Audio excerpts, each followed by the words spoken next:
Steelers fans, if you have a question for me that you want to get on the show, use hashtag Steelers in the comments section of this video for this week's mailbag episode. We got a great show coming up for you today. Byron Leftwich, is he heading to the Steelers after reportedly about to get fired by the Tampa Bay Buccaneers? Should the Steelers pair Kenny Pickett back up with Jordan Addison? And then also, should the Steelers sign a former Steeler that's likely going to be cut by his former team? It's all coming up here on Steelers Talk. Let's get right into the show.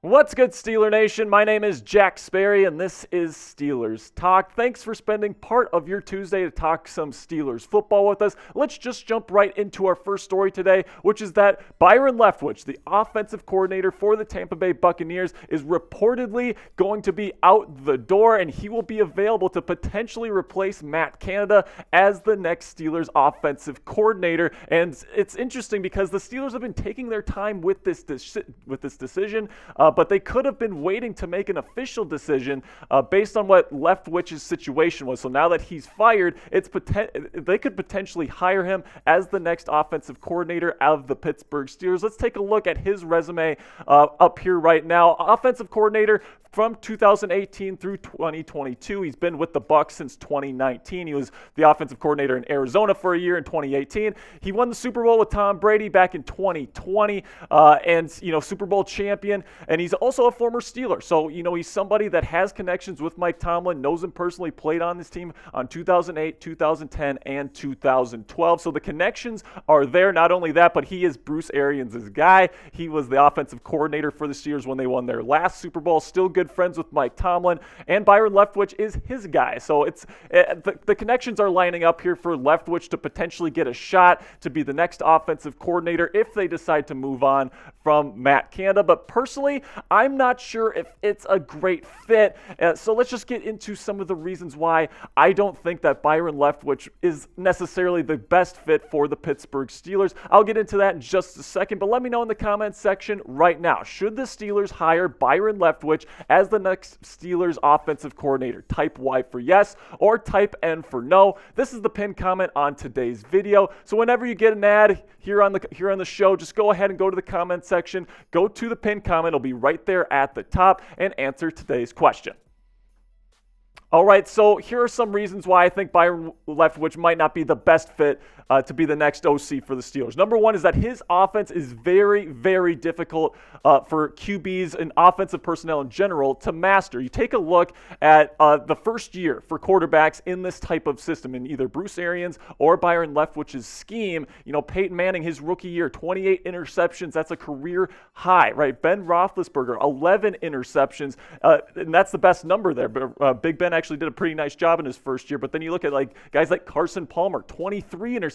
That's a career high for him. Jameis Winston broke the NFL record for interceptions in a single season in his first year in the system. And then Tom Brady, he's usually under 10 interceptions per year. He was over 10, and he had 12 in the first year. Of course, they won the Super Bowl that year. But if you remember back in 2020, that first half of that Buccaneers season didn't go all too well offensively for the Bucs. So, you take a look at this offense, it's very complex. It's very non-QB friendly. It relies a lot on wide receiver and quarterback chemistry because it utilizes a lot of option routes and all these different things that are very difficult to get right unless you have great chemistry between your quarterback and your receivers. And then and speaking of the quarterback, I'm not sure if it's a great fit for Kenny Pickett. Kenny Pickett is someone that's not a Tom Brady necessarily right now. He's not a Peyton Manning. He's not a Drew Brees that can really dictate this offense really, really well, in my opinion, especially in year one. Now, I love Kenny, all right? I think that he can be a really good quarterback in this league, but I think that he really does need a quarterback-friendly system that really, really utilizes his ability to be a playmaker outside of the pocket. There's a lot. This offense has a lot of shotgun, a lot of choice routes, a lot of option routes. I'm just not sure that it really accentuates Kenny's skill set as somebody that's an outside-the-pocket playmaker playmaker, someone that's a great thrower on the run, someone that's a great off-platform thrower. I want something similar to like a Shanahan or McVay-style West Coast offense that really utilizes the play-action rollout, all these different things to get him on the move, because plain simply, Kenny Pickett isn't the most physically talented quarterback, and then last year, he didn't really show a great amount of pocket presence, moving up in the pocket. You know, he usually needed that first read to be open, or he would kind of try to just scramble and do that sort of stuff. So I'm not sure if this is a great fit for Kenny if they end up going in this direction. But at the end of the day, I think they need to get somebody that can accentuate his strengths as a passer, specifically getting outside the pocket. And right now, the Steelers are trying to make this offensive situation work. You need to do the same with your financial situation with our sponsor at Rocket Money, formerly known as Truebill. Guys, before I started using this app, I was a mess financially. I was paying for a bunch of stuff that I never even used. I was a complete mess. I was paying for 2 different separate Netflix accounts, but once I got on this program with this app, it completely changed things for me. The app shows you all of your subscriptions in one place and then cancels for you whatever you don't still want. Rocket Money can even find subscriptions you didn't even know that you were paying for. You may even find out you've been double charged for a subscription. To cancel a subscription on the Rocket Money app, all you have to do is press cancel, and Rocket Money takes care of the rest for you.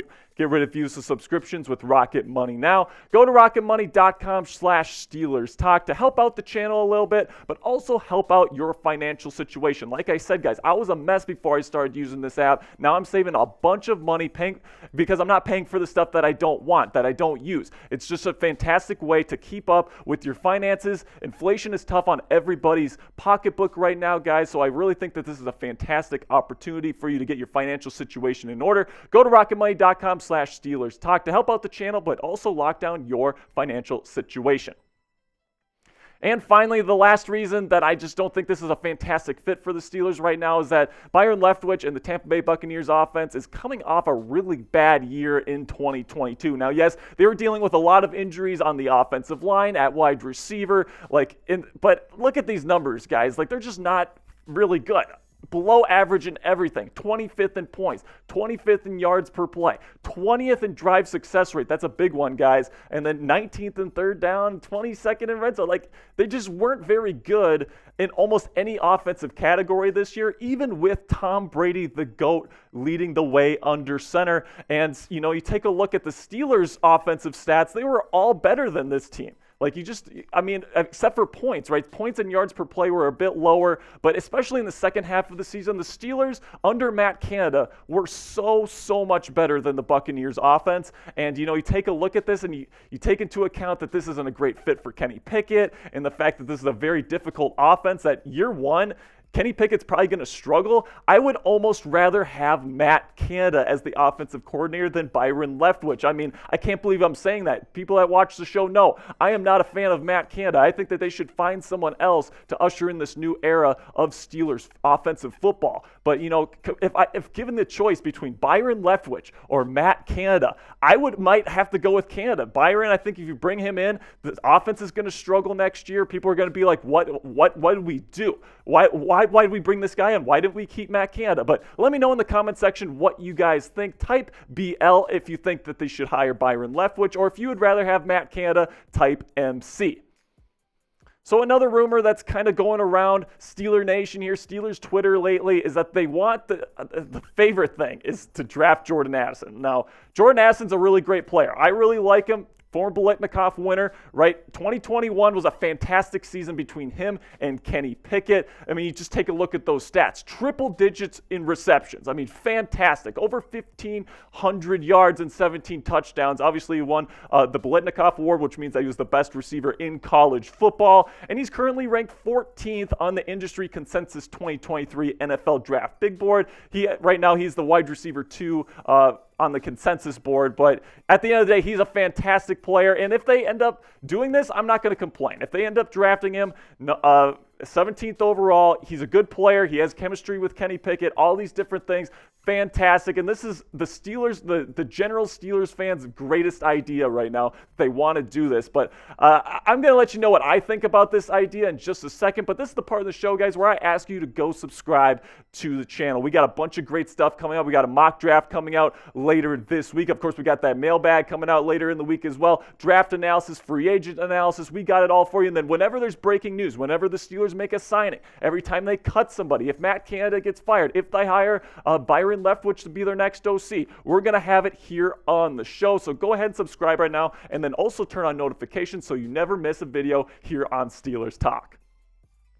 So for me, I think that the Steelers need to prioritize left tackle. Now, left tackle is the number one need for the Pittsburgh Steelers, in my opinion. And wide receiver, in my opinion, is not that big of a need right now. You take a look at the depth chart right now. I think you're sitting pretty good with Deontay Johnson, George Pickens as your wide receiver 1 and your wide receiver 2. We'll see what they do with some of those other receivers. Steven Sims is a restricted free agent. Calvin Austin III, of course, is coming back. We'll see how all that stuff plays out. And Jordan Addison can definitely play the slot. He actually reminds me a lot of Deontay Johnson, to be honest with you. And, getting guys that can get open like those two, you can never have enough of those guys. But I think the Steelers are likely going to go offensive tackle in round 1, because if you address that in free agency or through a trade this offseason, you're kind of inheriting a risk, whether that be Isaiah Wynn with injury problems, right? Whether that be Taylor Lewan with injury problems and age issues, right? You got all these things where if you take on somebody in free agency or through the draft or through the trade, I should say, they're usually older. They usually have had injury problems because, if a team gets a franchise left tackle, they usually hold on to him. So it's looking like, for me, that the Steelers are going to use that 17th overall pick to go get a future franchise left tackle instead of a wide receiver. And quite frankly, guys, I think Addison's probably going to be gone by the Steelers pick anyway. But let me know in the comments section right now, should the Steelers draft Jordan Addison with the 17th overall pick? Because they're going to have to take him 17. He's not going to make it to 32. So type 1 if you think yes, or type 0 if you think no.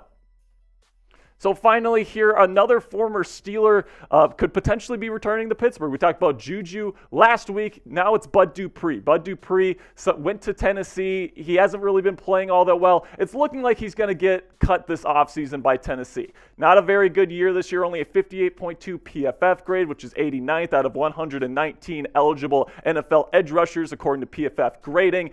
Like I said, he's likely going to get cut, and he could be a cheap backup option. He had his best years here in Pittsburgh. He obviously has a good relationship with Mike T. I think you can bring him in potentially as a really, really solid rotational edge piece alongside TJ Watt and Alex Highsmith. It's definitely looking like those two are going to be back next season, unless they trade Highsmith, which I just don't think is going to happen at this point. But Malik Reed, they're going to be letting him go as an undrafted or unrestricted free agent. And then Jameer Jones, he's restricted, so we'll see what happens with him. But if you bring back Bud Dupree, somebody that's had success in this defense before, and if he's willing to take a cheap contract, because I just don't think the Steelers are going to have a ton of cap space to spend on free agents this year. If he wants to take a cheap deal, like $1.5, $2 million to come and be a backup edge rusher, to be a rotational piece whenever TJ or Alex needs a break, I wouldn't mind adding him as a backup whatsoever. I think that he'd be a nice, solid backup piece, but I guess we'll see what happens. He could still get a starting job somewhere else as well. I guess we'll just have to see what happens when it comes to Bud Dupree. So finally, guys, there's one little bit of news here that we'll cover here before we say goodbye for the day. Anthony Miller, the wide receiver, has signed with the Steelers on a 1-year deal. He's been on the Steelers roster all year long, but he's been dealing with a shoulder injury that he accumulated earlier in the year. In the preseason, he hasn't played at all during the regular season, but he's going to be back with the Pittsburgh Steelers, which is cool to hear. I really liked him out of college. Really, really great hands for his size. Not the best route runner in the world. Pretty good with yak ability. He could be someone that contributes next season. I guess we'll just have to see on that front, but he has signed with the Steelers on a 1-year deal. That's going to do it for me today, guys. I appreciate everybody that makes it to the end of the video. It really does help us reach out to new Steelers fans if you make it to the end of the video. And if you did, you are a true Yinzer. So if you are a true Yinzer, made it to the end of the video, go ahead in the comment section, type Yinzer for life in all caps to let me know that you were here. All right, Steeler Nation, I appreciate the heck out of you. I'll see you guys tomorrow. Peace.